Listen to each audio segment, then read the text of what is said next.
pouquinho depois. A gente está no mês da juventude e durante todo o mês de agosto nós estamos pensando sobre iluminar a cidade. Esse é o tema do nosso mês e, na verdade, esse tema é o tema que muitos jovens em todo o Brasil estão falando. É o tema que várias igrejas batistas ao redor do nosso Brasil estão falando. Iluminar a cidade é algo muito bacana, é uma atribuição, por exemplo, da prefeitura. Ela tem que deixar a cidade iluminada para a gente poder caminhar e tudo mais. Mas nem sempre iluminar a cidade foi algo tão fácil assim. Nem sempre iluminar a cidade foi algo muito tranquilo. Houve um tempo em que para se iluminar a cidade tinha que se usar velas, lamparinas, outras coisas manuais, porque não se tinha toda essa tecnologia que a gente tem hoje, era muito mais arcaico. Houve um tempo também onde se criou a luz elétrica, Thomas Edison fez isso, e hoje em dia nós temos os nossos smartphones, todo mundo tem um celular com câmera, com lanterninha, você pode ligar a sua lanterna, você pode ver que tem várias pessoas aí que tem lanterninha no celular, e é muito fácil iluminar a cidade hoje, concorda? Obrigado aí para meus ajudantes. Uma salva de palmas para os ajudantes que aceitou antes de ter construído. Mas iluminar a cidade hoje é fácil. Iluminar a cidade hoje é muito fácil. Você tem diversas tecnologias. Hoje aqui na igreja, por exemplo, a gente tem esse monte de luz aqui em cima, nós temos holofotes aqui, e várias tecnologias para poder iluminar a cidade. É muito tranquilo fazer isso. Mas quando nós falamos em iluminar a cidade, quando nós propomos esse tema, quando esse tema surgiu no coração da Gilciane, que vai estar aqui no sábado que vem, a ideia não é sair por aí com uma lanterninha, igual no cinema, iluminando onde está escuro. A ideia não é subir aos postes e trocar as lâmpadas queimadas. Não é essa a ideia. A ideia não é sair por aí acendendo velas e nada disso. Quando nós pensamos em iluminar a cidade, nós estamos falando em termos espirituais. Nós estamos falando em trazer luz aos corações que estão nas trevas, aos corações que estão sem o Senhor Jesus Cristo. Essa é a nossa tarefa, esse é o nosso desafio. E isso não pode ser alcançado com o uso da tecnologia. A tecnologia pode até ser usada, como a gente usa projetor, PowerPoint, mas a tecnologia não pode levar a fé ao coração das pessoas. E hoje eu queria conversar um pouquinho com você exatamente sobre isso, sobre iluminar a cidade através da fé. E para isso eu convido você a abrir a Bíblia em Gênesis 22. Porque todas as vezes que a gente pensa em fé, a gente fala em fé na Bíblia, o primeiro nome que vem à cabeça é o nome de Abraão. Abraão virou o grande ícone da fé cristã. Na verdade, é o grande ícone, inclusive, do judaísmo. Hoje de manhã, a Kátia até citou na EBD que o avô dela, quando orava ao Deus de Abraão, de Isaac e de Jacó. Abraão tem um respeito muito grande em todo esse cenário religioso. Abraão foi o grande patriarca e, através dele, todas as nações foram benditas. Esse é Abraão, um grande pai também, e é sobre uma cena da vida dele enquanto pai que eu quero conversar com vocês hoje à noite.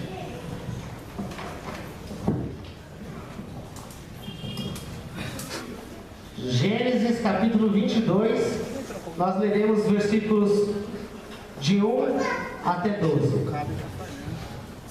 Vamos lá? Passado algum tempo, eu estou lendo na Nova Versão Internacional. Passado algum tempo, Deus pôs Abraão à prova, dizendo-lhe: Abraão, e ele respondeu: Eis-me aqui. Então os disse Deus: Tome seu filho, seu único filho, Isaque, a quem você ama, e vá para a região de Moriá. Sacrifique-o ali como holocausto num dos montes que eu lhe indicarei. Na manhã seguinte, Abraão levantou-se e preparou o seu jumento. Levou consigo 2 de seus servos e Isaque, seu filho. Depois de cortar lenha para o holocausto, partiu em direção ao lugar que Deus lhe havia indicado. No terceiro dia de viagem, Abraão olhou e viu o lugar ao longe. Disse ele aos seus servos: fiquem aqui com o jumento, enquanto eu e o rapaz vamos até lá. Depois de adorarmos, voltaremos. Abraão pegou a lenha para o holocausto e a colocou nos ombros de seu filho Isaque. E ele mesmo levou as brasas para o fogo e a faca. E caminhando os dois juntos, Isaque disse ao seu pai Abraão: meu pai. Sim, meu filho, respondeu Abraão. Isaque perguntou: as brasas e a lenha estão aqui, mas onde está o cordeiro para o holocausto? Respondeu Abraão: Deus mesmo há de prover o cordeiro para o holocausto, meu filho. E os dois continuaram a caminhar juntos.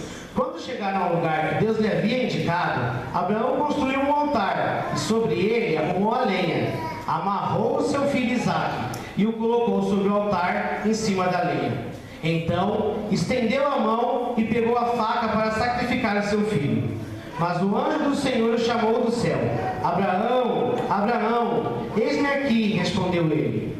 Não toque no rapaz, disse o anjo, não lhe faça nada. Agora sei que você teme a Deus, porque não negou o seu único filho. Vamos orar mais uma vez?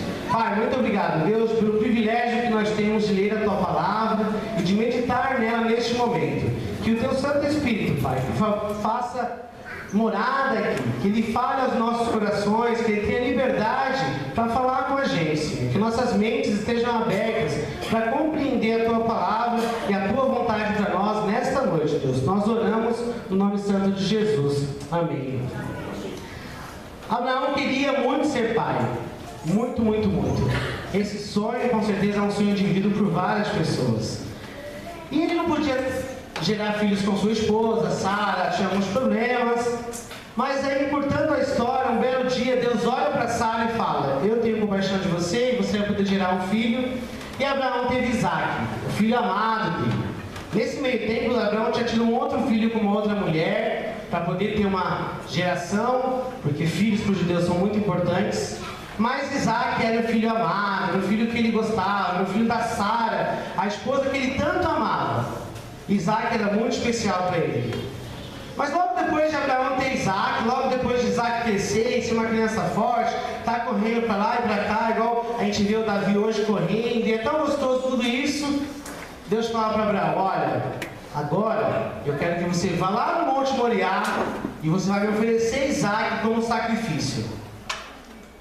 Com certeza foi algo muito angustiante para o coração de Abraão. Mas através dessa história, eu queria que a gente pensasse em 3 formas que nós podemos iluminar a cidade através da fé. Como eu disse, Abraão é um grande ícone religioso, tanto para os judeus quanto para nós cristãos.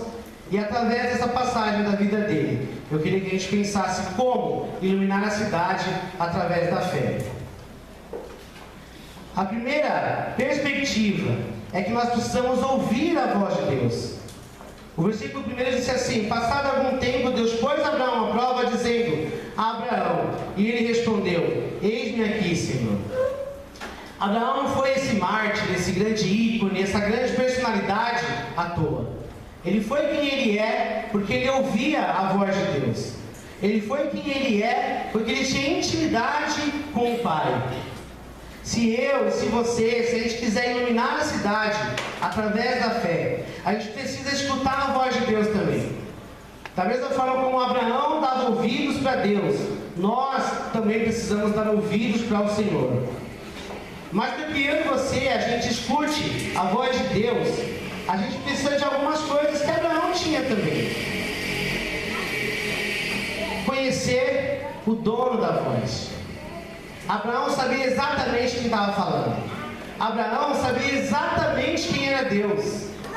Quando Deus fala com ele, ele sabe de onde vem aquela voz. Ele sabe quem é que está falando com ele. E por isso ele pode dar ouvidos.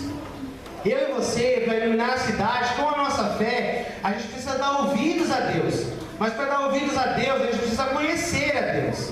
A gente precisa estudar a história de Deus. A gente precisa estudar a história do povo de Deus. A gente precisa se relacionar com profundidade com Deus. Abraão fazia isso e eu e você, a gente precisa disso também. Além de conhecer o dono da voz, Abraão conhecia a voz do dono. Eu vou conversar uma coisa para vocês. Se tinha algo que me irritava muito quando eu era adolescente, é quando ligava em casa e falava assim: adivinha quem está falando? Eu sou péssimo com vozes. Então, se você ligar no seu telefone, eu não vou reconhecer a sua voz, muito provavelmente. E a pessoa sempre perguntava: adivinha quem é? Não está reconhecendo a voz, tal. Não estou reconhecendo. Quem que é mesmo? Eu tenho essa dificuldade. Mas, quando a gente está falando em Deus, nós precisamos conhecer claramente a voz dele. Abraão conhecia a voz de Deus. Abraão, quando escutava a voz de Deus, sabia muito nítido: esse é o meu Senhor. Jesus Cristo, em João 10, 2 a 4, diz assim: aquele que entra pela porta é o pastor das ovelhas. O porteiro abre a porta e as ovelhas ouvem a sua voz. Ele chama as ovelhas pelo nome e as leva para fora. Depois de conduzir para fora suas ovelhas, vai adiante. E essa o seguem, porque elas conhecem a sua voz.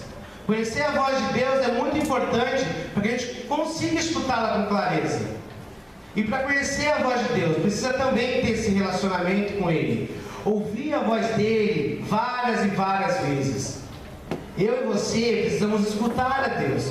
Mas para poder escutar a Deus, precisamos conhecê-lo e ter intimidade com a voz dele. Quando ele falar: essa voz é a voz do Senhor, eu identifico a sua voz. Eu acho tão interessante essa parte que Jesus fala das ovelhas. Eu não tenho a menor intimidade com animais, eu não desci no campo, mas eu fico imaginando as ovelhinhas, quando elas escutam a voz do Senhor, do pastor delas, indo atrás do seu pastor. Eu sempre tive, quando criança, cachorro em casa. E eu via isso, nossos cachorros sempre reconheciam a nossa voz. Quando chegava alguém estranho, eles latiam, ficavam bravos. Mas quando éramos nós, quando eles ouviam que nós da família tínhamos chegado, ficavam felizes, faziam festa. Nós precisamos reconhecer a voz do nosso Senhor, conhecer profundamente ela. E para conhecer, precisa se relacionar. Se levar um cachorrinho para casa hoje, ele não vai conhecer a sua voz, não vai saber que você é o dono dele. Mas daqui a alguns meses, ele vai saber exatamente quem você é. E quando ele te escutar, ele já vai balançar o rabinho, já vai correr do seu lado. Nós precisamos conhecer a voz do nosso Senhor. E também nós precisamos entender a voz de Deus. Porque não basta conhecer, não basta saber que a voz é dele, mas nós precisamos entender o que essa voz está falando. Abraão entendia claramente a voz de Deus porque ele estava acostumado a falar com Deus. Quando você lida com juventude, você precisa interagir com eles meio que de igual para igual. Precisa saber quais são as gírias que estão sendo usadas. Porque senão, se você cair numa roda de adolescentes, por exemplo, eles vão começar a conversar, você vai ficar viajando. Você fala: nossa, o que eles estão falando? Peraí, não estou entendendo nada. Porque você não tem intimidade com aquele contexto. Abraão tinha tanta intimidade com Deus, que quando Deus falava, ele conseguia entender claramente o que Deus estava falando com ele. Para mim e para você funciona da mesma forma. Nós precisamos ter uma intimidade tamanha com Deus. E quando ele falar, a sua fala seja clara, seja objetiva para a gente. Quando a gente escutar uma palavra, a gente fala: poxa, Deus está falando isso comigo. Por isso, se a gente, se eu e se você, se nós quisermos iluminar a cidade através da nossa fé, a gente precisa ouvir a Deus. Mas para ouvir Deus, precisa conhecer a Ele, conhecer a voz dEle e entender aquilo que Ele está falando para a gente. Deus está chamando a gente para esse relacionamento, viver junto e caminhar junto com Ele. Também, para iluminar a cidade com a nossa fé, através da nossa fé, a gente tem que obedecer a voz de Deus. O versículo 3 desse trecho que a gente leu lá de Gênesis 22 diz assim: na manhã seguinte, Abraão levantou-se e preparou o seu jumento, levou consigo seus servos, Isaque, seu filho. E aí a história continuou. Abraão não apenas escutou Deus falando com ele e falou: beleza aí, Deus, depois a gente vê o que a gente vai fazer. Não. Deus falou com ele, ele juntou as coisas dele, juntou o filho, os empregados e falou: vamos obedecer a Deus. Muitas vezes a gente até escuta Deus, muitas vezes a gente conhece a voz de Deus, a gente entende que a voz de Deus está falando para a gente, mas a gente não está disposto a obedecer a voz dele. Para iluminar a cidade através da nossa fé, é primordial que a gente obedeça a voz do Senhor. Não adianta só escutar ela, não adianta só ler, não adianta só conhecer a história, você precisa obedecer. E obedecer nem sempre é algo muito fácil. Quando a gente olha para essa história da vida de Abraão, você começa a imaginar um monte de sentimentos que deviam estar dentro dele. Nós fizemos ultrassom segunda-feira dessa semana e foi muito mágico, assim. Quando a gente foi ao laboratório e tal, entrou, e aí que começa a aparecer aquelas imagens, ali você fala, é verdade, né? Tem um bebê ali dentro. E aí a médica falou, você quer ouvir o coraçãozinho? Colocou e aquele som forte e as emoções afloram. Você fala, puxa, como Deus é bom. Isso porque são 9 semanas. Abraão tinha um filho que ele sonhou a vida inteira em ter.